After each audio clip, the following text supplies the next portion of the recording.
Hello everybody, today we are reading the chapter called Bebe. And there is Bebe sitting down. Let's see what it's about. Bebe was a girl with short brown hair, a little Bebe nose, totally tiny toes, and big brown eyes. Her full name was Bebe Gunn. She was the fastest draw in Mrs. Jewell's class. She could draw a cat in less than 45 seconds. A dog in less than 30, and a flower in less than 8 seconds. But of course, Bebe never just drew one dog or one cat or one flower. Art was from 12:30 to 1:30. Why, in that time, she could draw 50 cats, 100 flowers, 20 dogs, and several eggs or watermelons. It took her the same amount of time to draw a watermelon as an egg. Calvin sat next to Bebe. He didn't think he was very good at art. Why, it took him the whole period just to draw one airplane. So instead, he just helped Bebe. He was Bebe's assistant. As soon as Bebe would finish one masterpiece, Calvin would take it from her and set down a clean sheet of paper. Whenever her crayon ran low, Calvin was ready with a new crayon. That way, Bebe didn't have to waste any time, and in return, Bebe could draw 5 or 6 airplanes for Calvin. It was 12:30, time for art. Bebe was ready. On her desk was a sheet of yellow construction paper. In her hand was a green crayon. Calvin was ready. He held a stack of paper and a box of crayons. "Ready, Bebe," said Calvin. "Ready, Calvin," said Bebe. "Okay," said Mrs. Jewell, "time for art." She had hardly finished her sentence when Bebe had already drawn a picture of a leaf. Calvin took it from her and put another piece of paper down. "Red," called Bebe. Calvin handed Bebe a red crayon. "Blue," called Bebe. He gave her a blue crayon.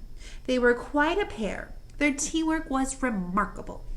Bebe drew pictures as fast as Calvin could pick up the old paper and set down the new. A fish, an apple, 3 cherries, bing, bing, bing. At 1:30, Mrs. Jewell announced, "Okay, class, art is over." Bebe dropped her crayon and fell over on her desk. Calvin sighed and leaned back in his chair. He could hardly move. They had broken their old record. Bebe had drawn 378 pictures. They lay in a pile on Calvin's desk. Mrs. Jewell walked by. "Calvin, did you draw all these pictures?" Calvin laughed. "No, I can't draw. Bebe drew them all." "Well, then what did you draw?" asked Mrs. Jewell. "I didn't draw anything," said Calvin. "Why not? Don't you like art?" asked Mrs. Jewell.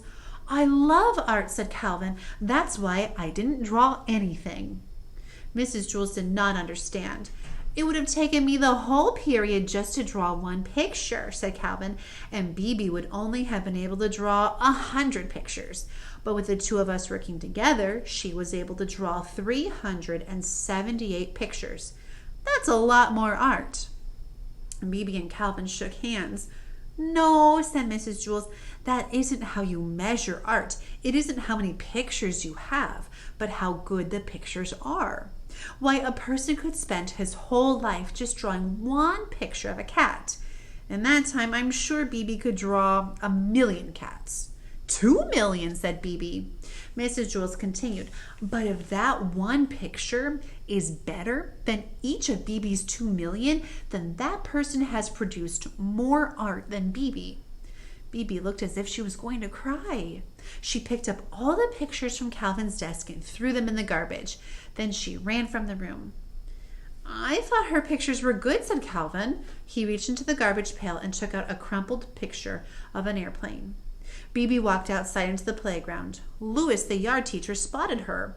"Where are you going?" he asked. "I'm going home to draw a picture of a cat," she said. "Will you bring it to school and show it to me tomorrow?" Louis asked. "Tomorrow?" laughed Bebe. "By tomorrow, I doubt if I'll even be finished with one whisker."